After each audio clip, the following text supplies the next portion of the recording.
ఇచ్చండి.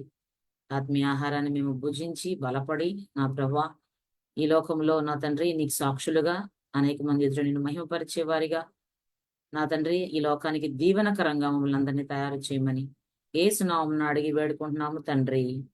ఆమేన్. ఆమేన్. దేవునికి స్తోత్రం. హల్లెలూయా. ఈరోజు మన ధ్యానం కొరకు సమూయేలు మొదటి గ్రంథం 13, 14 అధ్యాయాల నుంచి కొన్ని వచనాలు చదువుదాం. సమూయేలు మొదటి గ్రంథం 13, 14 అధ్యాయాల్లో నుండి కొన్ని వచనాలు మనం చూద్దాం. సౌలు రాజయ్యాడు. మరి మొట్టమొదటి రాజు కదా ఇశ్రాయేలీలకి. సకల జనుల మర్యాద చొప్పున మాకు రాజుని చేయి అని అడుగుతారు కదా సమూయేలుని ఇశ్రాయేలీలు.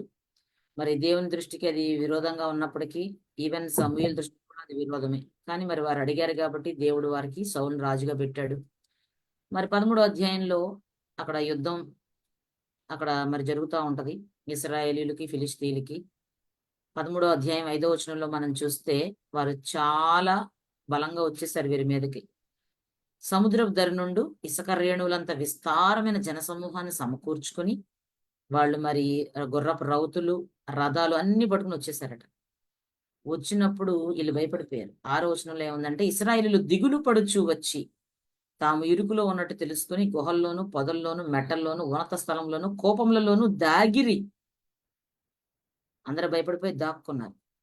ఆ తర్వాత చూస్తే యుద్ధం ఎంత భయంకరంగా ఉందంటే 19వ వచనంలో, సమూయేలు మొదటి గ్రంథం 13వ అధ్యాయం 19వ వచనం.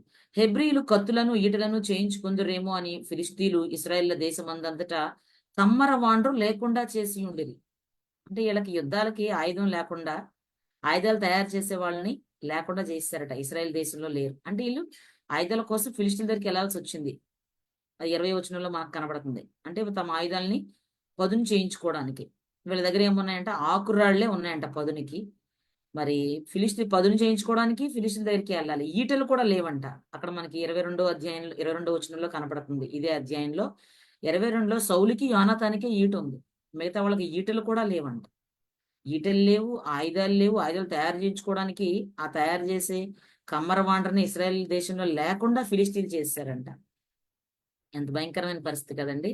అసలు యుద్ధానికి వెళ్ళాలి కానీ ఆయుధాలు లేవు. ఉన్న ఆయుధాలను పదును చేయించుకోవాలంటే కూడా ఫిలిష్తీయుల దగ్గరికి వెళ్ళాల్సిన పరిస్థితి. ఇలాంటి గడ్డు స్థితిలో మరి యోనాతాను ఏం చేశాడంటే 14వ అధ్యాయంలో మనకు కనబడుతుంది. తన అసిస్టెంట్ని తీసుకుని బయలుదేరి వెళ్ళిపోయాడు. ఆయుధాలు మోసేవాడిని తీసుకుని బయలుదేరి వెళ్ళిపోయి 6వ వచనంలో ఏమంటున్నాడు చూడండి. సమూయేలు మొదటి గ్రంథం 14:6. యోనాతాను, ఈ సున్నతి లేని వారి దండు కాపర్ల మీదికి పోదము రండి. యెహోవా మన కార్యమును సాగించునేమో. అనేకుల చేతనైనను కొద్దిమంది చేతనైనను రక్షించుటకు యెహోవాకు అడ్డమా అని తన ఆయుధములు మోయువానితో చెప్పగా. ఇప్పుడు యోనాతాను ఏం చెప్తున్నాడంటే తన ఆయుధాలు మోయువానితో, వీళ్ళు సున్నతి లేనోళ్ళు, మనమైతే దేవుని బిడ్డలం, వీళ్ళ మీదకి వెళ్ళిపోదాం. యెహోవా మన మధ్య కార్యం చేస్తాడేమో. ఎక్కువ మంది ఉన్నారా, కొద్ది మంది ఉన్నారా అదంతా కాదు. ఎంతమంది ఉన్నా మనల్ని రక్షించడానికి ఆయనకి ఏమైనా అడ్డమా అంటున్నాడు. అది పనివాడు కూడా నేను నీతో వస్తాను పద అన్నాడు. ఇద్దరు కలిసి పోతారు. 8వ వచనంలో చూస్తే అప్పుడు యోనాతాను, మనము వారి దగ్గరకు పోయి మనలను వారికి అగుపరుచుకొందాము. వారు మనలను చూచి మేము మీ యొద్దకు వచ్చే వరకు అక్కడ నిలువుడని చెప్పిన యెడల వారి యొద్దకు పోక మనమున్న చోట నిలుచుదము. మా యొద్దకు రండని వారు చెప్పిన యెడల యెహోవా వారిని మన చేతికి అప్పగించెనని దాని చేత గుర్తించి మనము పోదమని చెప్పగా, వీరిద్దరూ తమను తాము ఫిలిష్తీయుల దండు కాపలకు అగుపరుచుకొనిరి. అప్పుడే ఫిలిష్తీయులు, చూడుడి, తాము దాగిండిన గుహలలో నుండి హెబ్రీలు బయలుదేరి వచ్చినారని చెప్పుకొనుచు యోనాతానును అతని ఆయుధములను మోయువానని పిలిచి, మేము మీకు ఒకటి చూపింతుము రండని చెప్పినప్పుడు యోనాతాను, నా వెనక రమ్ము, యెహోవా ఇశ్రాయేళ్ల చేతికి వారిని అప్పగించినని తన ఆయుధములు మోయువానితో చెప్పి, అతడు అతని వెనుక అతని ఆయుధములు మోయువాడును తమ చేతులతోనూ కాళ్లతోనూ ప్రాకి ఎక్కిరి. ఫిలిష్తీయులు యోనాతాను దెబ్బకు పడగా అతని వెనక వచ్చు అతని ఆయుధములు మోయువాడు వారిని చంపెను. ఇక్కడ చూసినట్లయితే యోనాతాను ఒక్కడు తన ఆయుధాలు మోసేవాడిని పట్టుకుని వెళ్ళాడు. దావీదు గుర్తొస్తున్నాడు కదా, ఇక్కడ సున్నతి లేని వారు అన్నాడు. దావీదు కూడా మరి గొల్యాతును చూసి అలాగే అంటాడు. జీవం గల దేవుణ్ణి తిరస్కరించడానికి ఈ సున్నతి లేని ఫిలిష్తీయుడు ఎవడు అంటాడు. ఇక్కడ కూడా ఇతను కూడా అదే వాడుతున్నాడు. ఇక్కడ మరి దావీదు యోనాతాను మంచి ఫ్రెండ్స్ కదా వాళ్ళిద్దరు. బెస్ట్ ఫ్రెండ్స్ కి ఎగ్జాంపుల్ బైబిల్ నుంచి తీయాలంటే ఫస్ట్ వాళ్ళిద్దరినే తీయాలి. వాళ్ళిద్దరే. అయితే ఈరోజు నా అంశం ఏంటంటే ఒక్కడు. ఈరోజు నా అంశం ఏంటంటే ఒక్కడు. ఒక్కడుగా మిగిలిపోయి లేదా ఒక్కడుగా ఉండి దేవుని సహాయంతో గొప్ప కార్యాలు చేసి దీవెనకరంగా ఉన్న మనుషులను కొంతమంది మనం జ్ఞాపకం చేసుకుంది. ఆల్రెడీ మీకు ఐడియా వచ్చేసి ఉంటారు కొంతమంది. ఆ! ఒక్కడుగా ఉండి. ఇక్కడ యోనాతానికి వెనకాల పెద్ద సైన్యం ఉంది. ఆళ్ళ నాన్నున్నాడు, రాజున్నాడు. రాజ్యం అంతా ఉంది. కానీ ఈయనొక్కడే ఎళ్ళాడక్కడికి. జనాలేమైపోయారంట భయపడిపోయి చదివాం కదా ఇప్పుడు 13 అధ్యాయంలో 6 వచనంలో చూసాం. దిగులు పడుచు. ఎప్పుడైతే ఈ దిగులనేది మనిషిలోకొస్తదో కృంగుదల, శ్రమ దినమున కృంగిన ఎడల నీవు చేతకాని వాడవగుదువు. చెప్తాడు గదా సామెతల్లో. చేతకాని వాళ్ళలాగా ఈళ్ళేం జేశారు? శ్రమ దినమున కృంగిపోయి చేతకాని వారిలాగా మారిపోయి ఎక్కడికెళ్ళిపోయారంట? వాళ్ళు ఇరుకులో ఉన్నామని చెప్పి గుహల్లో, పొదల్లో, మెట్టల్లో, ఉన్నత స్థలముల్లో, కోపములలో దాగిరి. ఒక చోట గాదు. గుహల్లో, పొదల్లో, మెట్టల్లో, ఉన్నత స్థలముల్లో, కోపములలో ఎవడికి ఎక్కడ ప్లేస్ దొరికితే అక్కడ దూరిపోయారు భయపడిపోయి. హ్మ్. ప్రభువైన యేసు రెండో రాకడలో వచ్చినప్పుడు కూడా జనాలు ఇలాగే దాక్కుంటారు ఉంటది కదా మనకి. ఎక్కడ దాక్కుంటారు? ఆ బండల మీద గుట్టలతో చెప్తారట. పాడండి మా మీద పాడండి. గొర్రెపిల్ల ఉగ్రతకు తాళగలిగిన వాడెవడు? మీరు మా మీద పడండి మమ్మల్ని దాయండి అంటారంట. ప్రకటన గ్రంథం 6 అధ్యాయంలో 15 వచనం. ప్రకటన 6:15. భూరాజులను, ఘనులను, సహస్రాధిపతులను, ధనికులను, బలిష్ఠులను, ప్రతి దాసుడును, ప్రతి స్వతంత్రుడును, కొండ గుహల్లోను, బండ సందుల్లోను దాగుకొని సింహాసనాసీనుడై ఉన్న వాని యొక్కయు గొర్రెపిల్ల యొక్కయు ఉగ్రత మహాదినము వచ్చెను. దానికి తాళజాలిన వాడెవడు? మీరు మా మీద పడి ఆయన సన్నిధికిని గొర్రెపిల్ల ఉగ్రతకును మమ్మను మరుగు చేయుడి అని పర్వతములతోనూ బండలతోనూ చెప్పుచున్నాడు. అంటే పరిస్థితిని ఎదుర్కోవడానికి ధైర్యం లేదక్కడ. ఎందుకంటే ఆయన రెండోసారి వచ్చినప్పుడు వీళ్ళందరూ కూడా మరి దేవునికి వ్యతిరేకమైన దిశలో జీవించేవారు చేసే పని ఇది. ఇక్కడ కూడా మరి వారు యుద్ధానికి వచ్చినప్పుడు ఎందుకు భయపడ్డారో మరి వీళ్ళు. రాజు కావాలని అడిగినోళ్ళు ఆళ్ళే. రాజు ఉన్నాడు కదా! ఆయన చూసుకుంటాడు కదా! కానీ వీళ్ళందరికి భయం ఆవహించేసింది. భయం ఆవహించేసి ఎక్కడ పడితే అక్కడ దూరిపోయారంట. అంతేనండి. శత్రువుని ఎదుర్కోవడానికి మరి ధైర్యం దేవుడే ఇస్తాడు. మన ఆత్మీయ జీవితంలో కూడా. ఎవరైతే శత్రువుని ఎదుర్కోకుండా శత్రువుతో ఏకమైపోతారో ఆళ్ళు రెండో రాకడ వచ్చినప్పుడు అట్లాగే దాక్కుంటారు. ఇప్పుడు చదివినావు కదా! అధ్యాయంలో ప్రకటనలో చదివాం కదా! శత్రువుని ఇప్పుడు భూమి మీద ఉండంగానే ఎదుర్కోవాలి మనం. శత్రువుని ఎదుర్కొని రోజు శత్రువుని ఎదుర్కొనే పరిస్థితులు మనకొస్తాయి. నిరాశ పెద్ద శత్రువు మనకి. కృంగుదలే పెద్ద శత్రువు. ఏదో బద్ధ శత్రువులు ఎక్కడి నుంచి రావక్కర్లేదు. మన జీవితంలో కృంగిపోవడం అనేది పరిస్థితుల వైపు చూస్తూ కృంగిపోతే అది పెద్ద శత్రువు. మనల్ని ఆ కృంగుదల అనేది చాలా చిన్నగా కనబడొచ్చు చూడడానికి. కానీ ఎక్కడో అధఃపాతాళానికి తీసుకెళ్ళిపోద్ది మన ఆత్మీయ జీవితాన్ని. అందుకే శ్రమదినమున కృంగినెడల నీవు చేతకాని వాడవగు. శత్రువుని ఎప్పుడైతే మనం ఎదిరించడానికి ఆయత్తపడతామో మనకు తెలుసు కదా వాక్యం. దేవునికి లోబడి ఉండుడి, అపవాదిని ఎదిరించుడి, అప్పుడు వాడు మీ యొద్ద నుండి పారిపోడు. అప్పుడు ఈ శత్రువుని ఎదిరించే వాళ్ళు ఎలా ఉంటారు? ధైర్యముతో ఆయన రెండో రాకడలో సిగ్గులేని మోముతో వెళ్ళిపోతారు ఆయనకి ఎదురుగా. ఎత్తబడిపోతారు. మిగిలిన వాళ్ళందరూ ఇట్లా దాక్కుంటారనమాట. ఉగ్రత దినం వచ్చింది. ఇక్కడ మరి ఇలా రాజు కావాలని అడిగారు ఇశ్రాయేలు. రాజుని పెట్టాడు దేవుడు. యుద్ధం రాగానే ఏమయ్యారట? వాళ్ళు విస్తారంగా వచ్చేసారు. చాలాసార్లు మన యుద్ధం గురించి మాట్లాడుకున్నాయి కావని నేను మాట్లాడను. ఈరోజు టాపిక్ కూడా యుద్ధం కాదు మనది. యుద్ధం గురించి చాలాసార్లు దేవుడు మనతో మాట్లాడాడు. ఈరోజు అంటే ఒక్కడు యోనాతాను ఒక్కడిక్కడ శత్రువుని చంపేశాడు. శత్రువుని చంపేసి యుద్ధం చేసినప్పుడు ఏమవుద్దంటే ఫిలిష్తీయులు కలవరపడిపోతారు. కలవరపడిపోయి ఈ కింద మరి ఆయన దెబ్బకాళ్ళందరూ కింద పడతా ఉంటే ఆయుధాలు మోసేవాడు వెనకాల వెళ్ళి ఆయన చంపేస్తున్నాడంట. ఈ కింద జరిగినప్పుడు ఏమైందంటే 15 వచనం చూస్తే మనం సమూయేలు మొదటి గ్రంథం 14:15. దండులోను పొలములోను జనులందరిలోను భయకంపము కలిగాను. దండు కావలి వారును దోపుడు గాండ్రును భీతి నొందిరి. నేల అదిరెను. వారు ఈ భయము దైవికమని భావించిరి. అదండి. దండువారు చెదిరిపోయి బొత్తిగా ఓడిపోట బెన్యామీనీలు గిబియాలోనున్న సౌలు యొక్క వేగుల వారికి కనబడగా. అది సౌలు తెలీదు. సౌలు చెప్పకుండా వెళ్ళిపోతాడు. యోనాతాను 14 అధ్యాయం మొదటి వచనంలో రాయబడి ఉంటది. తన తండ్రితో ఏమీ చెప్పక తన ఆయుధములు మోయి పడుచువాని పిలిచి అవతలనున్న ఫిలిష్తీయుల దండు కావలి వారిని హతము చేయ పోదము రమ్మనేను. ఈయనొక్కడే వెళ్ళిపోతున్నాడు వాళ్ళని చంపేద్దామని. వాళ్ళందరిని చూసి ఇశ్రాయేలు అందరూ దాక్కున్నారు. ఒక్కడే ఏం చెప్తున్నాడు ధైర్యంగా, మనం చంపేద్దాం, వాళ్ళని హతం చేద్దాం రమ్మంటున్నాడు. అంటే ఆయన విశ్వాసం ఏంటి? తన గొప్ప దేవుడు బిడనని, అవతల వాళ్ళు అన్యజనులు, దేవుడు లేనివారు, సున్నతి లేనివారు అని దేవుడిని ఆధారం చేసుకుని వెళ్ళిపోయాడు ఒక్కడే. వెళ్ళి ఒక సూచన అడిగాడు. మనం వెళ్ళి అక్కడ అగుపరుచుకుందాం. వాళ్ళకి మనం కనపరుచుకున్నప్పుడు మీరు రండి అని వాళ్ళు పిలిస్తే దేవుడు మనకు విజయం ఇస్తున్నట్టు లెక్క. ఒకవేళ అలా ఆగమని మనం అంటే గనక మనం వెళ్ళొద్దు అని ఒక సూచన పెట్టుకున్నాడు. మా యొద్దకు రండని వారు చెప్పినడల్లా యెహోవా వారిని మన చేతికి అప్పగించినని దాని చేత గుర్తించి మనము పోదాం. ఒక్కడు వెళ్ళాడు, సూచన అడిగాడు. సూచన అనగానే మనకు వ్యక్తి గుర్తొస్తాడు. ఎవరంటే గిద్యోను. బాగా అడుగుతాడు కదా సూచనలు. ఫస్ట్ వచ్చి పరాక్రమ గల బలాఢ్యుడా అని దోత పిలవగానే ఆయన గానుగు చాటున గోధుమలు దొల్లగొట్టుకుంటా ఉంటే ఆయనతో మాట్లాడి, ఏంటి దేవుడు వదిలేశాడు మమ్మల్ని అని ఆయనతో మాట్లాడిన తర్వాత, అసలు నువ్వు వచ్చింది నువ్వేనా, నువ్వుగా తెలుసుకోండి, నాకు సూచన కానీ చూపియాలి, నువ్వు ఆగు అంటాడు. అని ఈయన ఆహార పదార్థాలు తయారు చేసుకొచ్చేదాకా అక్కడ ఉండమంటాడు. 6వ అధ్యాయంలో కనబడుద్ది. న్యాయాధిపతులు 6వ అధ్యాయంలో,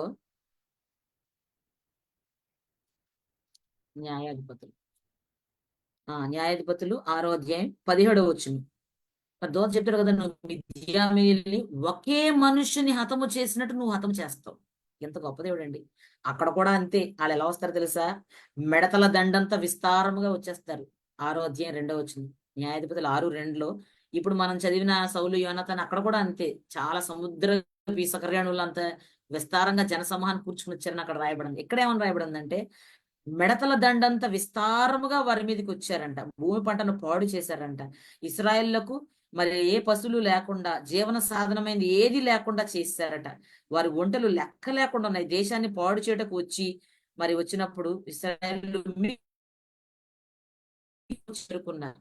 అప్పుడు గిద్యోను దేవుడు ఏం చెప్తున్నాడంటే మరి 16వ వచనం, నేను నీకు తోడైందును గనుక ఒకే మనుష్యుని హతము చేసినట్లు మిద్యానీయులు నీవు హతము చేయదని సెలవిచ్చాను. అందుకు అతడు నా ఎడల నీకు కటాక్షము కలిగిన ఎడల నాతో మాట్లాడుచున్నవాడు నీవే అని నేను తెలుసుకున్నట్లు ఒక సూచన కనపరచు అడుగుతున్నాడు. ఇలాగే కనపరచుకున్నాడు కదా.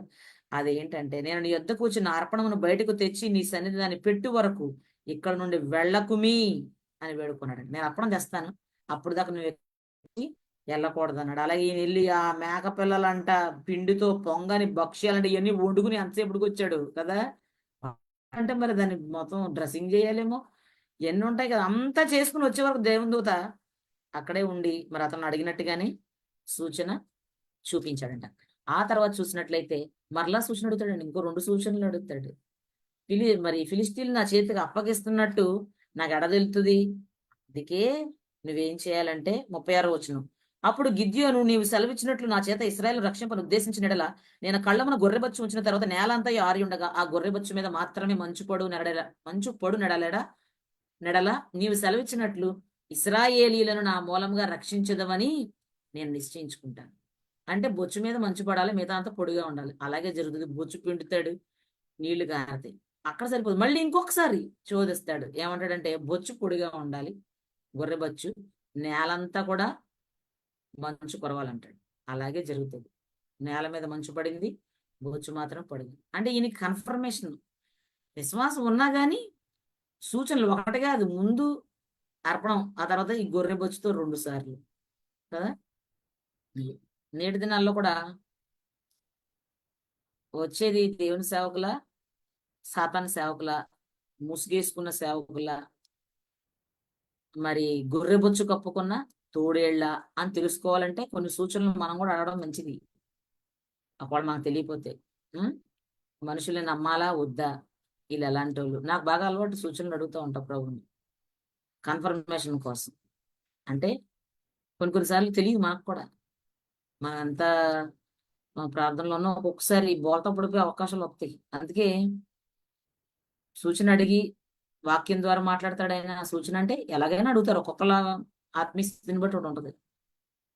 సూచనలు మనకు దేవుడు ఇస్తాడు కూడా మనం అడిగినప్పుడు. అంటే ఇలా కాదు, ఇలాగ పైనుంచి మంచు కొరడాలు, అర్పణం పట్టుకెళ్ళాలి అవి కాదు. ఆ రోజుల్లో అవి. ఇప్పుడు మనకు బైబిల్ ఉంది కదా, దేవుని వాక్యం ఉంది. ప్రభు నేను ఈ పని చేద్దాం అనుకుంటున్నాను, ఈ పని జరుగుద్దా జరగదా, నేను చెయ్యొచ్చా చేయకూడదా, నాకు క్లారిటీ రాలేదనుకోండి, నువ్వు నాతో మాట్లాడయ్యా నా హృదయంలో అనుకుని కూర్చుంటాను. నేను ఈ రోజు ఉదయం కూడా ఒక విషయం అనుకుని కూర్చున్నా నేను ప్రార్థనలో. ఈరోజు ఉదయం కూడా సరిగ్గా అవతల వ్యక్తి నోట్లో నుంచి దైవ సేవకురాలే ఆవిడ ఈవిడ. ఆ, ఆవిడ నోట్లోంచి అదే మాట వచ్చింది.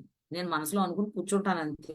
ప్రభు ఇది ఏం చెయ్యాలి, నేను ఇది అనుకుంటున్నాను, ఇది చెయ్యాలా వద్దా. ఇలాగ మనం, మీ అందరికీ ఉంటుంది అనుభవం కదా, ఆనదిన ఆత్మీయ జీవితంలో అందరికి కూడా ఏమాత్రం ప్రభుతో మంచి రిలేషన్ ఉన్న వాళ్ళకైనా ఇలాంటివి ఉంటాయి. అంటే ఒకటికి రెండు సార్లు మనం కన్ఫర్మేషన్ చేసుకుని ముందుకు వెళ్ళడం చాలా మంచిది కదా. అవిశ్వాసంతో అడగడం కాదు. ఈయన మరి 3 సార్లు అడిగాడు. ముందు దూత వచ్చినప్పుడు అడిగాడు, తర్వాత ఇంకో 2 సార్లు అడిగాడు. ఏదేమైనా యోనాతాను సూచన ఏం పెట్టుకున్నాడు, ఒక్కడ వెళ్తున్నాడు. అక్కడ సముద్ర తీరం ముందల ఇసుక రేణులంత విస్తారమైన జనసమూహం ఉన్నారు అక్కడ.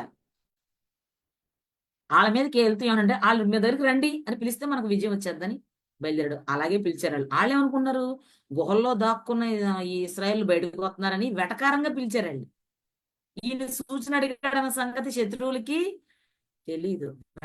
రండి, మీకు ఒకటి చూపిస్తాం రండి అంట. వెటకారంగా పిలిచాడికి వీళ్ళకి అర్థమైపోయింది. రా, దేవుడు అప్పగించాడు మనకని చెప్పి యోనాతాను ముందుకు వెళ్ళిపోయాడు కదండి. ఒక్కడు, ఈరోజు మన టాపిక్ ఒక్కడన్నాం కదా. ఒక్కడంటే మృతతుల్యమైన ఆ ఒక్కని నుండి, హల్లెలూయా, దేవునికి స్తోత్రం. అయినా ఆ ఒక్కని నుండి ఎలాంటి మరి సంతానం వచ్చిందండి. దేవుడు ఎవరితో మాట్లాడుతున్నాడు. హెబ్రీయులకు రాసిన పత్రిక 11:12. హెబ్రీయులకు రాసిన పత్రిక 11:12. అందుచేత మృతతుల్యుడైన ఆ ఒక్కని నుండి సంఖ్యకు ఆకాశ నక్షత్రముల వలెను సముద్ర తీరమందలి లెక్కింప శక్యం కాని ఇసుక వలెను సంతానము కలిగింది. ఒక్కని నుండి. ఆ ఒక్కడు ఎలాంటోడంట, మృతతుల్యమైన ఆ ఒక్కని నుండి. సంఖ్యకు ఒక్కడు. ఆ ఒక్కడెవరో అబ్రహాం. అతని పూర్వీకులు, అతని తండ్రి అందరూ విగ్రహారాధికులు కదా. ఆ ఒక్కడిని పిలుచుకున్నాడు. ఏం చెప్పాడు ఆ ఒక్కడికి, భూమి మీద సమస్త వంశము నీ యందు ఆశీర్వదించబడతాయని. ఎవరిని బట్టి, అబ్రహాం ఒక్కడిని బట్టి భూమి మీద ఉన్న సమస్త వంశములు నీ యందు ఆశీర్వదించబడతాయి. మరి మనకి ఆదికాండం 12వ అధ్యాయంలో 3వ వచనంలో కనబడుతుంది, భూమి సమస్త వంశములు ఆశీర్వదించబడతాయి. ఈరోజు నీ కుటుంబంలో, నీ సర్కిల్లో ఆ ఒక్క వ్యక్తివి నీవేనేమో. హల్లెలూయా, దేవునికి స్తోత్రం. మీరు రిసీవ్ చేసుకోవడమేనండి. చాలా మంది వాక్యం వింటారు కానీ దాని జీవితాలకు అప్లై చేసుకోరు. దేవుడు నాతో మాట్లాడుతున్నాడు, ఇది నాకు దేవుడు ఇచ్చాడు అని విశ్వాసంతో స్వీకరించరు. దానివల్ల కార్యాలు జరగవు. విశ్వాసంతో మరి వాక్యం చెప్పేవాళ్ళు చెప్పేటప్పుడు నమ్మాలి, రిసీవ్ చేసుకోవాలి. అప్పుడే కదా మన జీవితంలో అద్భుతాలు జరుగుతాయి కదండి. అబ్రహాం యొక్క తరములో ఆయన ఒక్కడే పిలువబడ్డాడు. ఆయన్ని బట్టి ఆ తర్వాత ఆయన సంతానం తరతరములు నేటికి ఆశీర్వదించబడతానే ఉంది. దేవుడు ఆయనకి ఇచ్చిన వాగ్దానాన్ని బట్టి భూమి యొక్క సమస్త వంశములు నీ యందు ఆశీర్వదించబడతాయి. అందుకే వాళ్ళు ఉపయోగించే టెక్నాలజీ కానీ, ఇశ్రాయేలీలు వాళ్ళకున్న తెలివితేటలు మిగతా వాళ్ళకి లేవని కాదు నా ఉద్దేశం. వాళ్ళు స్పెషల్ పీపుల్ కదా కదండి. భూమి యొక్క సమస్త వంశములు నీ యందు ఆశీర్వదించబడతాయి ఒక్కడి వల్ల. ఆ ఒక్కడు విశ్వాసం ఉంచడం వల్ల మృతతుల్యమైన ఆ ఒక్కని నుండి వచ్చింది సంతానం. ఒక్కడు యోనాతాను ఒక్కడు వెళ్ళాడు, గొప్ప విజయం తీసుకొచ్చాడు. ఆ తర్వాత చాలా ఉంటదిలేండి. చంపేయాలంటాడు, ఏ చెప్తాడు కదా, సౌలు అంటాడు, ఎవడు వెళ్ళిపోయాడు, ఎవడ భోజనం చేశాడు, అదంతా ఇప్పుడు మనం అదంతా ఏమీ మెడిటేట్ చేయట్లేదు. ఒక్కడన్నాం కదా, ఆ ఒక్కడి మీదే వెళ్ళిపోదాం. ఒక్కడైన అబ్రహాము దేవుని యందు విశ్వాసం ఉంచినప్పుడు తన తరములో ఆయన దీవించబడ్డాడు. తర్వాత ఆయన తర్వాత తరతరాలు ఆశీర్వదించబడ్డాయి. Blessed to be a blessing. ఆయన ఆశీర్వదించబడ్డాడు. భూమి యొక్క సమస్త వంశాలకి ఆయన ఆశీర్వాద కారణంగా మారిపోయాడు. ఒక్కడు కదండి. ఆ తర్వాత ఆయన కొడుకు ఇస్సాకు కూడా ఒక్కడే. అంటే పుట్టింది శారా వలన కలిగిందే నీకు సంతానం అంటాడు దేవుడు. ఆగర్ వలన కలిగింది, కేతురా వలన కలిగింది కాదు, వాళ్ళందరూ తీసిపారే అనఫీషియల్ అదంతా అంటాడు కదా ప్రభు. ఇస్సాకు ఒక్కడే. అయితే ఇస్సాకు కూడా ఒక్కడైపోతూ ఉంటాడు. కరువు వచ్చినప్పుడు, అబీమెలెకు వాళ్ళందరూ తరిమేసినప్పుడు ఒక్కడే. ఆ ఒక్కడిని దేవుడు ఆశీర్వదిస్తాడు. ఇస్సాకు 2 పిల్లలు పుడితే ఇద్దరిలో యాకోబు ఒక్కడినే దేవుడు ఏర్పాటు చేసుకున్నాడు. ఎవరిని కరుణింతునో వారిని కరుణిస్తానంటాడు ఆయన. యాకోబుని ఏర్పాటు చేసుకున్నాడు కదా. ఆయన ఒక్కడైపోతాడు పెనూయేలు దగ్గర. హల్లెలూయా, దేవునికి స్తోత్రం. అబ్రహాం ఒక్కడు. ఆ ఒక్కని నుండి మృతతుల్యమైపోయినా సరే ఆ ఒక్కని నుండే సంతానం వచ్చింది. ఆయన కుమారుడిని ఇస్సాకు కూడా ఒంటరి అయిపోయి వాళ్ళందరూ తరుగుతూ ఉంటే, బావులు తవ్వడం తరుగుతూ ఉంటే, ఇవన్నీ చాలాసార్లు మనం ధ్యానించాం. అందుకే ఇంకా నేను రెఫరెన్స్ చదవట్లేదు. బావులు తవ్వుతూ ఉంటే వాళ్ళు తరిమేస్తూ ఉంటారు ఫిలిస్తీన్లు.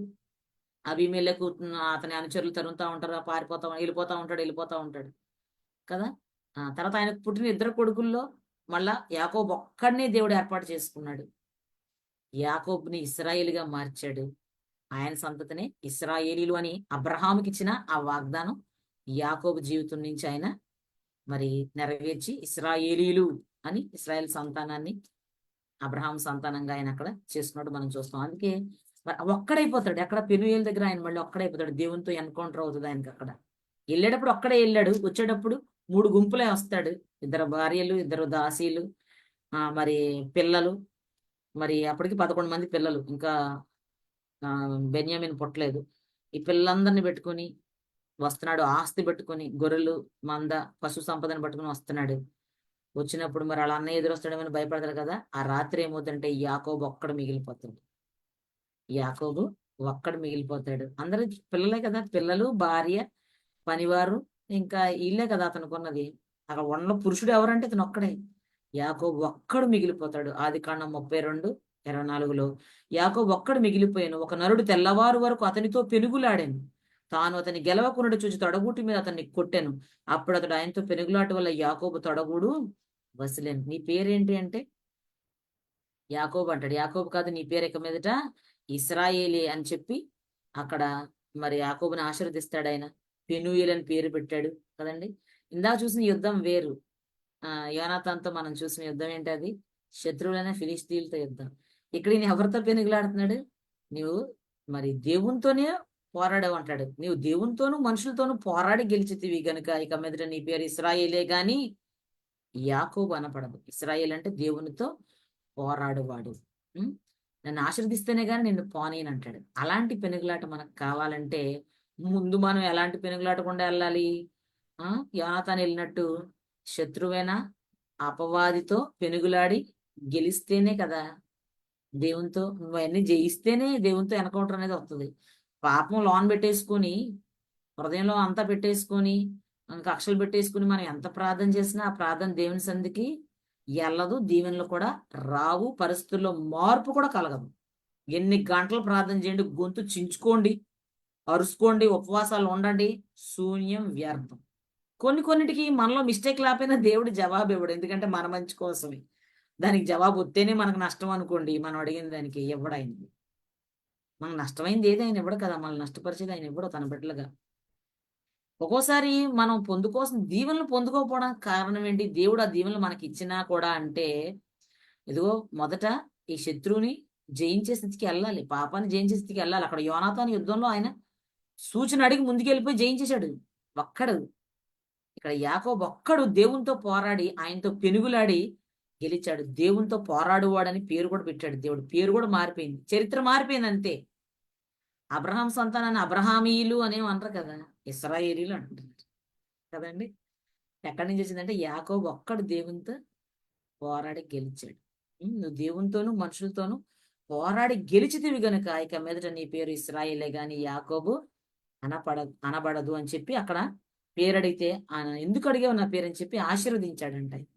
ఈ అనుభవంలోనికి మనం రావాలంటే, ఈ దేవుని పెనూయేలు అనుభవంలోనికి నువ్వు రావాలంటే అక్కడ మరి యోనాతాను మనం జ్ఞాపకం చేసుకున్నాం కదా. ఒక్కడు దేవుని ఆధారం చేసుకుని ఏం చెప్తున్నాడు? సున్నతి లేనోళ్ళు మనం హతం చేద్దాం పదా అని ఎంతో విశ్వాసంతో ముందుకెళ్ళిపోయాడు. ఒక్కడు, మృతతుల్యమైన ఒక్కడు కదండి. ఇస్సాకు కూడా ఒక్కడైపోయాడు. ఫిలిస్తీన్ దేశంలో కరువు వచ్చినప్పుడు అందరూ ఆయన తరిమేసి బావలేసినప్పుడు మన ఒక్కలుగా మన ఒంటరితనంలో ఏమవ్వాలి? మనం దేవునికి దగ్గర అవ్వాలి. ఈ ఒంటరితనం ఎందుకు ఇస్తాడు దేవుడు అంటే ఆయనకి దగ్గర అవడానికి ఇస్తాడు. అది తెలుసుకోరు చాలా మంది. బాబు నాకు ఎవరు లేరు, నేను ఒంటరిని అని గగ్గోలు పెట్టేస్తా ఉంటారు. అది కాదు. నీకు దేవుడు ఒంటరితనం దేవుడు నీ జీవితంలో అనుమతించాడు అంటే నువ్వు ఆయనకి సమీపంగా అవ్వాలంటే నువ్వు ఒంటరిదాని అవ్వాలన్నమాట. అది యాకోబు కదండి. ఇంకా ఒక్కడుగా ఉండి ఆశీర్వదించబడిన వాళ్ళ గురించి మాట్లాడుతున్నాం. ఒక్కడు ఏ విధంగా ఆశీర్వాదం తెచ్చాడు? అబ్రహాం ఒక్కడి వల్ల ఏమైంది? తరతరాలు ఆశీర్వదించబడిపోయింది. ఆయన ఒక్కడు విధేయత చూపించి విశ్వాసం చూపించడం వల్ల.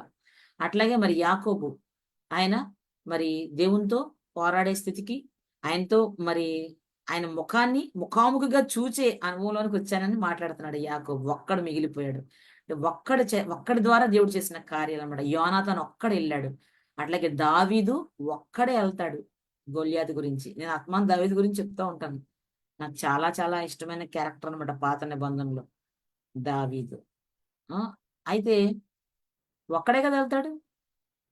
ఏ ఏ మొనగడు లేడు అక్కడ, ఎవడో లేడు, ఎవడెళ్ళేవాడు ఎవడో లేడు. పెద్ద పెద్ద పర్సనాలిటీలు అందరూ, సౌలు పర్సనాలిటీయే, దావీదు అన్నయ్యలు పర్సనాలిటీలే. ఎవడో వెళ్ళడం అందరికి భయ్యాలి.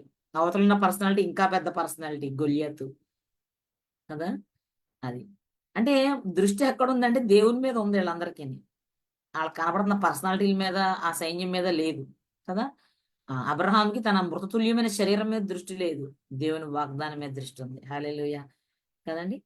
ఇక్కడ కూడా మరి దావీదు కూడా సమూయేలు 2 అధ్యాయంలో మనకు తెలుసు కదండి. అక్కడ కూడా మరి జీవంగల దేవుణ్ణి తిరస్కరించడానికి ఈ సున్నతి లేని ఫిలిస్తీయుడు ఎవడో అంటాడు. అక్కడ ఆయన కూడా ఒక్కడే వెళ్తాడు. ఈ రోజున నీ తరం వారిలో, తర్వాత నీ నీ చుట్టూ ఉన్న వారి మధ్యలో నీ ఒక్కడవే, నీ ఒక్క వ్యక్తివే, స్త్రీ అయినా పురుషుడైనా, నిన్ను దేవుడు ఏర్పాటు చేసుకున్నాడేమో. నువ్వు ఎప్పుడైనా ఆలోచించావా?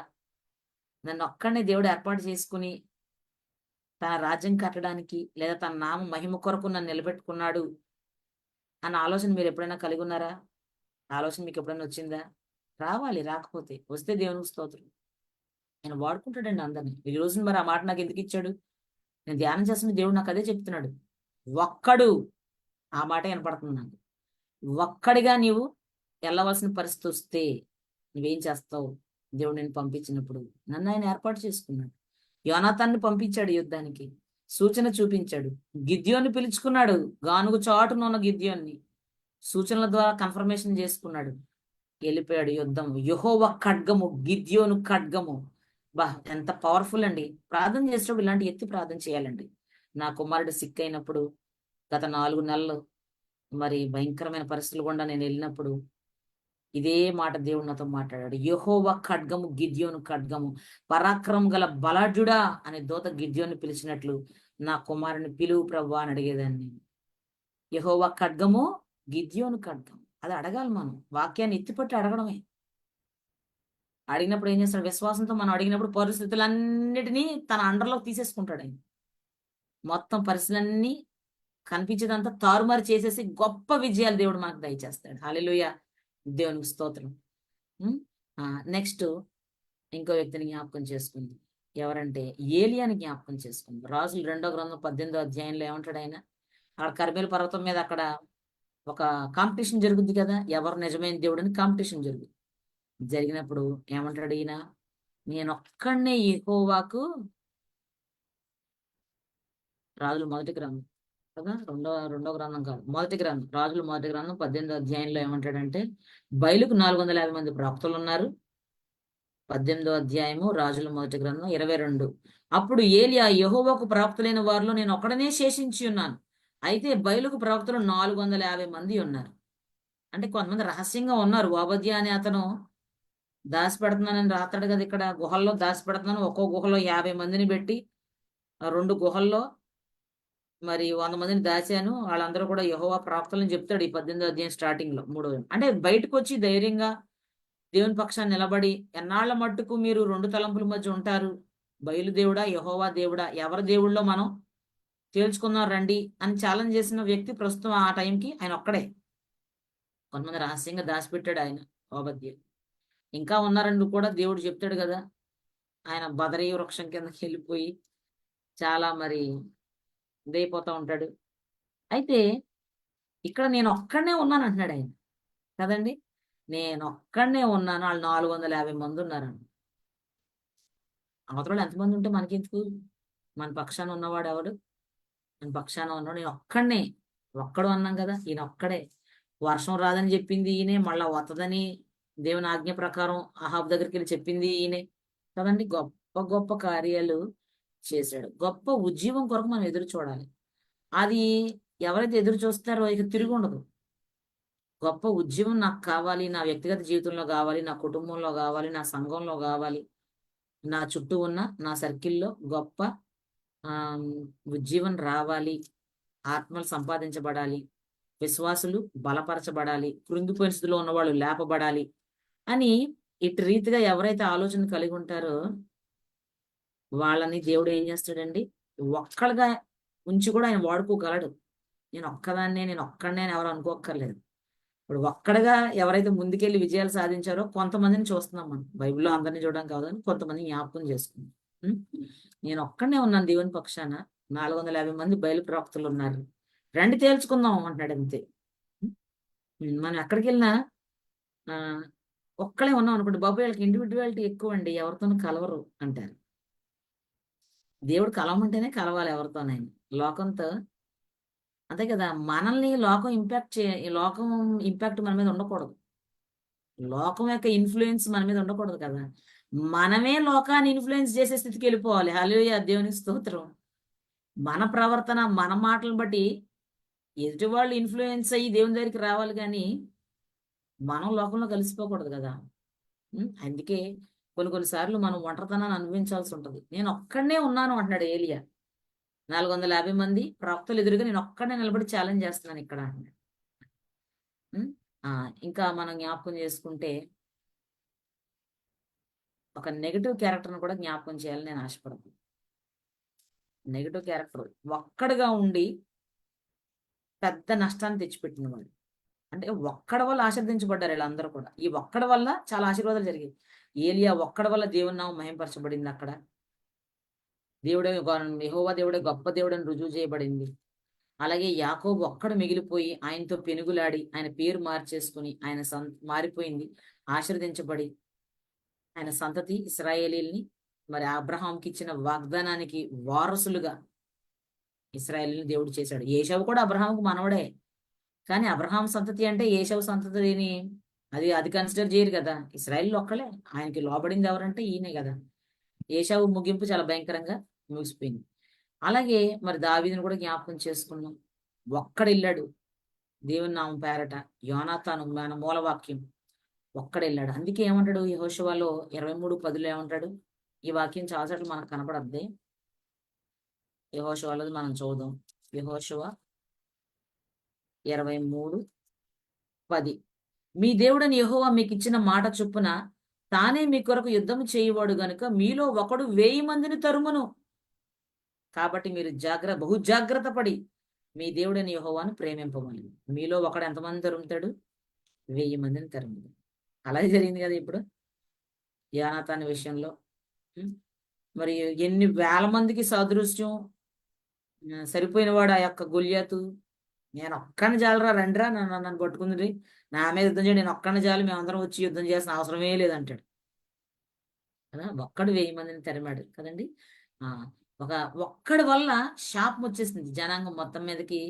మరి ఒక శిక్షొచ్చేసింది. యెహోషువ గ్రంథంలోనే ఉంటది. ఎవరనుకుంటున్నారు మీరు? ఆకాను ఒక్కడి వల్ల చాలా ఆకాను ఏం చేస్తాడు? యెరికో చాలా ఈజీగా పట్టేసుకుంటారు. దాని చుట్టూ తిరిగారంతే. ఏమైనా కష్టపడ్డారండి? యెరికో చుట్టూ 7 రోజులు తిరిగారంతే. ఏడో రోజు బోర్లూదారు యాజకులు. అయిపోయి వచ్చేసింది. విజయం వచ్చేసింది. అంత ఈజీగా ఆయుధాలు వాడకుండా, ఏమీ లేకుండా అంత గొప్ప విజయం వచ్చిన తర్వాత హాయి మీదకెళ్లారీళ్ళు. హాయి మీదకెళ్ళి ఏమయ్యారు? శుబ్బరంగా ఓడిపోయారు. కదా! శుబ్బరంగా ఓడిపోయారు. శుభ్రంగా ఓడిపోయి ఏంటిలా జరిగిందని మొత్తం గోనె పట్టలు కట్టుకునే స్థితికెళ్ళిపోయింది. ఏంటని ఒక ఏడుపు మొదలెట్టాడు ఈయన. మందసం ఎదుటంట యెహోషువ గ్రంథం 7 అధ్యాయము 6 వచనం. బట్టలు చింపుకున్నాడు యెహోషువ. తన బట్టలు చింపుకొని తాను ఇశ్రాయేలు పెద్దలు సాయంకాలం వరకు యెహోవా మందసం ఎదుట నేల మీద ముఖములు మోపుకొని తమ తలల మీద ధూళి పోసుకొనొచ్చు. అది. ఏంటయ్యా ఇంత గొప్ప విజయం యెరికో పట్టణం మీద మాకిచ్చావు. ఏమి కష్టపడుకోకుండా మాకు మరి ఇచ్చేసావు విజయం. ఏ యుద్ధమేం చేయలేదు కదండీ! ఈళ్ళేం కష్టపడలేదు కదా! తిరిగారంతే. దేవుడు చెప్పినట్టు తిరగండి చాలు అన్నాడు దేవుడు. మిమ్మల్ని మీరు పరిశుద్ధపరచుకోండి. 6 రోజులు తిరగండి. 7 రోజు కేకలేయండి. బోర్లూదండి అన్నాడు. అయిపోయి. వచ్చేసింది. అంత గొప్ప విజయం పొందుకున్నవారు హాయిపురం చిన్నది కదా! ఎక్కువ మంది ఎందుకు? 2, 3 వేల మంది ఎళ్లి పట్టుకుంటే సరిపోద్ది. అందరూ ప్రయాసపడి అక్కడికెళ్ళాలేంటి? హాయి వారు కొద్దిగా ఉన్నారు. అని వేగు చూసినోళ్ళు యెహోషువకి చెప్పారు. చిన్న పట్టణం అందరూ ఎళ్ళక్కర్లేదు. 2, 3 వేల మంది ఎళ్తే సరిపోతారు. కానీ ఏమైందంటే రివర్స్‌లో ఈళ్ళే మరి హాయి ఎదుట నిలువలేక పారిపోయారంట. పారిపోయినప్పుడు జనుల గుండెలు కరిగి నీరైపోయాయి. కారణం ఏంటి అంటే ఆకాన్ అనేవాడు ఒక్కడు చేసిన మరి పాపం. వాడు ఏం చేశాడు? ఆకాన్ అనేవాడు ఏం చేశాడు మనకు తెలుసు కదండి. ఆ శపితమైంది ఏది ముట్టుకోవద్దంటే ఎల్లు ఏం చేస్తాడు? శపితమైన దాని నుంచి కొంత దొంగిలించాడు. దొంగిలించాడు, బొంకాడు. అదంతా ఉంటది మనకి. ఇవన్నీ మీరు చదువుకుంటే 7వ అధ్యాయంలో చూస్తే ఇశ్రాయేలీయులు తిరుగుబాటు చేసిరి అంటున్నాడు. ఎలా అంటే ఒక్కడే చేసింది. వాడి కథ అంతా చెప్తాడండి బాబు ఇక్కడ. 7వ అధ్యాయం 1వ వచనంలో యోధా గోత్రంలో జెరహు ముని మనుమడు, జబ్దీ మనుమడు, కర్మీ కుమారుడు ఆయన ఆకాను. వాడి గురించి చెప్పడానికి ఎంత ఇంట్రడక్షన్ చెప్తున్నాడు దేవుడు. అంటే ఒక వ్యక్తి పాపం చేయడం వల్ల ఆ మొత్తం ఫ్యామిలీ అతనికి ఉన్న సమస్తాన్ని పట్టుకెళ్ళిపోయి చంపేశారు కదా, రాళ్ళెట్టు కొట్టేశారు కదా. ఈ 7వ అధ్యాయం చివరిలోకి వచ్చేసినట్లయితే మొత్తం ఏం చేశాడు? అతను తీసుకున్న దొంగిలించిన ఆ యొక్క వస్తువులతో పాటు అతని 24 వచ్చింది కుమారులు, కుమార్తెలు, ఎద్దులు, గాడిదలు, మంద, డేరా వానికి కలిగిన సమస్తము పట్టుకుని ఆకోరులోకి తీసుకుని వచ్చారు. అప్పుడు ఏం చేశారు? రాళ్లతో కొట్టారు, అగ్ని చేత కాల్చారు, వారి మీద రాళ్లను పెద్ద కుప్పగా వేశారు. ఆకోరు లోయ అని ఇప్పటికీ దానికి పేరు. అంటే ఇతని యొక్క ఫ్యామిలీకి మరణం వచ్చేసింది, మొత్తం సమస్తం నాశనం అయిపోయింది. కానీ మొత్తం జనాంగానందరికీ ఓటమి వచ్చేసింది. ప్రాబ్లం ఏంటో తెలియట్లేదు యెహోషువకి. ఒక్కడు చేసిన ఒక్కని యొక్క అవిధేయత వలన. అసలు శపించబడింది ఏది ముట్టుకోకూడదు మీరని చెప్తాడు. వెండి, బంగారు, ఇత్తడి పాత్రలు, ఇనప పాత్రలు దేవునికి ప్రతిష్టములు అవుతాయి. అవి యెహోవా ధనాగారంలో ఉంచాలి. శపించబడిన దానిలో కొంచెమైనా మీరు తీసుకొని ఎడల మీరు శాపగ్రస్తులై ఇశ్రాయేళ్ల పాళెమునకు శాపము తెప్పించి దానికి బాధ కలుగజేయుదురు గనుక శపింపబడిన దాన్ని మీరు ముట్టకూడదు. 6వ అధ్యాయం 18వ వచనం. మన దేవుడు ఏది కూడా చెప్పకుండా చేయడు కదా. ఆయన ప్రతిదీ మనకి ఇన్స్ట్రక్షన్ ఇస్తాడు. మనం ఏం చేస్తామంటే మానవులు నిర్లక్ష్యం చేసేస్తాం. ఒక్కొక్కసారి నిర్లక్ష్యం పెట్టేసి నష్టాలు తెచ్చుకుంటాం. చేయాల్సిన పెట్టాల్సిన నిర్లక్ష్యం అంతా పెట్టేసి రావాల్సిన నష్టం అంతా వచ్చేసాక దేవుడు ఏంటంటే ఇలా చేశాడు అంటారు. అంటే మనం నిర్లక్ష్యం చేసాం ఆయన్ని పక్కన పెట్టాము అన్న సంగతి గుర్తుండదు చాలా మంది. ఎవరైతే అది సరి చేసుకుంటారో వాళ్ళని మరలా ఆశీర్వదిస్తాడు ఆయన. ఎప్పుడైతే ఈ శపించబడిన ఈ వ్యక్తిని పక్కన పడేశారో, పక్క తీసి దేవుడు చెప్పినట్టుగా అతనికి జరిగించారో, వాళ్ళందరూ చనిపోయారు. మరలా దేవుడు ఏం చేశాడు? ఆ తర్వాత గొప్ప విజయం ఇచ్చాడు హాయి మీద ఇశ్రాయేలుకి. మరి ఇతనికి దేవుడు చెప్తున్నాడు చూడండి, యెహోషువకి దేవుడు చెప్తున్నాడు 7వ అధ్యాయం 11వ వచనంలో, ఇశ్రాయేలీయులు పాపం చేసి ఉన్నారు. పాపం చేసింది ఎవరు? ఆకాను. దేవుడు ఏం చెప్తుంటే 1వ వచనంలో కూడా శపితమైన దాని విషయంలో ఇశ్రాయేలీయులు తిరుగుబాటు చేసిరి అంటున్నాడు. 11వ వచనంలో ఇశ్రాయేలు పాపం చేస్తున్నారు, నేను వారితో చేసిన నిబంధనను వారు మీరి ఉన్నారు. శపితమైన దానికి కొంత తీసుకుని దొంగిలి బొంకి తమ సామాన్లో దాన్ని ఉంచుకొని ఉన్నారు. కాబట్టి ఇశ్రాయేలు శాపగ్రస్తులై తమ శత్రువులు ఎదుట నిలవలేక తమ శత్రువులు ఎదుట వెనుకకు తిరిగిరి. శాపగ్రస్తులైన వారు మీ మధ్య ఉండకుండా మీరు వారిని నిర్మూలన చేస్తే గాని తప్ప నేను మీకు తోడై ఉండను. అదండి, చూసారా? అప్పుడు మొత్తం ఈ గోత్రాల దగ్గర నుంచి మొదలెట్టాడు ఆయన. ప్రభు ఆడెవడో ఆడి పేరు నాకు చెప్పు అనట్లేదు ఈయన. ఎక్కడ మొదలెట్టాడు? గోత్రాల దగ్గర నుంచి పిలిపించాడు. పిలిపిస్తే యోధా గోత్రం పట్టబడిందంట 16వ వచనంలో. ఆ యోధా గోత్రం పట్టబడక యోధా వంశం దగ్గరికి వెళ్ళినప్పుడు జరహీల వంశం పట్టబడింది. జరహీల వంశంలో యోధాకి పెరసు, జరహు ఇద్దరు కదా కొడుకులు. ఆ జరహీల వంశం, ఆ జరహులో నుంచి మళ్ళా ఎవరు పట్టబడ్డారంట? జబ్దీ పట్టబడ్డాడంట. ఆ జబ్దీ ఇంటి పురుషుల వరుసను దగ్గరకు రప్పించినప్పుడు జరహు ముని మనుమడు, జబ్దీ మనుమడు, కర్మీ కుమారుడైన ఆకాను పట్టబడ్డాడు. చరిత్ర అంతా చెప్పేస్తున్నారు ఆకాను చరిత్ర. అంటే ఒక వ్యక్తి చేసిన పాపం వల్ల మొత్తం ఆ స్టార్టింగ్ యాకోబు కొడుకైన యోధా దగ్గర నుంచి చెప్పుకుంటా వచ్చేసి అతను ఒక్కడే కదా తీసింది. అతనితో పాటు అతని సంతానము, అతని ఆస్తి, అతని గొర్రెలు, గొడ్లు, అతని డేరా, అతనికి కలిగిన సమస్తము తెచ్చేశారు. దేవుని ఆజ్ఞలు నిర్లక్ష్యం చేస్తే మరి ఆ ఒక్కడి వల్ల ఏం జరిగింది? అతని కుటుంబం అంతా ప్రాణాలు పోగొట్టుకున్నారు. ఇశ్రాయేలు తిరుగుబాటు చేశారు దేవుడు. కాబట్టి మనల్ని బట్టి ఆ కుటుంబం, మనవారు దీవించబడుతున్నారా లేక శాపానికి గురవుతున్నారా? చాలా మంది ఆశీర్వదించబడిన వ్యక్తులను మనం చూసాం. ఒక్కడిగా ఉండి తమ తమ తరములో తమకు ఆ తర్వాత తరాల్లో తమ వారికి దీవెనలు కలిగించి చరిత్రలో గొప్ప వ్యక్తులుగా మిగిలిపోయిన వాళ్ళని జ్ఞాపకం చేసుకున్నాం మనం. యోనాతాను హృదయం ఎంత మంచిది. ఇంతకుముందు కూడా మనం యోనాతాను గురించి మాట్లాడుకున్నాం. ఫ్రెండ్షిప్ రోజు యోనాతాను దావీదు స్నేహం గురించి మనం మాట్లాడుకున్నాం. యోనాతాను హృదయం ఎంత మంచి హృదయం. స్త్రీలు చూపు ప్రేమ కంటే నువ్వు చూపే ప్రేమ చాలా గొప్పది, వింతైనది అంటాడు దావీదు. యోనాతాను చనిపోయినప్పుడు కదండి. మరి ఎంత మంచి హృదయం. అట్లాగే యాకోబు మరి ఒక్కడిగా మిగిలిపోయి దేవునితో పోరాడి గెలిచాడని దేవుడు ఆయన గురించి సాక్ష్యం చెప్తున్నాడు. ఆయన పేరు చేశాడు. ఇంకా అబ్రహాం ఆ ఒక్కరి నుంచి మృతతుల్యమైన అంత గొప్ప విశ్వాసం కలిగిన అబ్రహాం జ్ఞాపకం చేసుకుంది. దావీదుని జ్ఞాపకం చేసుకుంది కదండి. మరి ఏలియాని జ్ఞాపకం చేసుకుంది. ఒక్కడిగా నిలబడి ఛాలెంజ్. ఈ రోజున దేవుడు మరి మీ ఆ పరిస్థితుల్లో మీరు ఒక్కరే ఉన్నారేమో, దేవుడు మిమ్మల్ని ఒక్కళ్ళుగా నిలబెట్టాడేమో, మీ ద్వారా ఆశీర్వాదాలు ఏర్పడి మరి రావడం కోసం మీరు ఆలోచించుకోండి. మీ మీ పరిస్థితులన్నిటిలో దేవుడు నన్ను ఎందుకు ఇలా ఒంటరిగా చేశాడు, దేవుడు నన్ను ఎందుకు ఇలా నిలబెట్టాడని మీరు అనుకోవచ్చేమో. ఒకవేళ ఎవరైనా అలా అనుకుంటే అడగండి. ఇప్పుడు ఇంతమంది ఆశీర్వదించబడిన వ్యక్తుల్ని, ఆశీర్వాదానికి కారకులైన వారిని మనం చూసాం. యోసేపును కూడా మనం జ్ఞాపకం చేసుకొచ్చండి. ఒక్కడైపోయాడు అక్కడ. సమస్త వంశాలు, సమస్త దేశస్తులకు కరువులో భోజనం పెట్టడానికి ఒక్క యోసేపే ఉపయోగపడ్డాడు. ఇంక ఈ భూమి మీద ఉన్న వాళ్ళు ఎవ్వరూ ఉపయోగపడలేదు. సమస్త దేశస్తులు అందరికి వచ్చారని రాయబడి ఉంది కదా, ఆహారం కోసం, ధాన్యం కోసం. మరి ఒక్కడిగా మీరు ఉన్నట్లయితే దేవుడు ఈ రోజున మీ ద్వారా గొప్ప కార్యాలు చేయాలని ఆశపడుతున్నాడు. మరి ఒక్కడిని దేవుడు ఉపయోగించుకోవాలనుకుంటున్నాడేమో. ఆ ఒక్కడు, ఆ ఒక్క వ్యక్తి మీరే అయి ఉండొచ్చు, నేనే అయి ఉండొచ్చు. కాబట్టి మనమున్న స్థితిలోనే మరి అనేక మందికి దీవెనకరంగా మనం ఉందాం. మరి యోనాతాను శత్రువుని జయించిన రీతిగా మన ఎదుట ఉన్న శత్రువైన సాతాను యొక్క తంత్రాలను ఎరిగి వాడిని జయించాలి. తర్వాత ఆయన ముఖాముఖిగా చూసే అనుభవం యాకోబులాగా అలాంటి అనుభవం మనం కలిగి ఉండాలి. అబ్రహాం వంటి విధేయతతో కూడిన విశ్వాసము.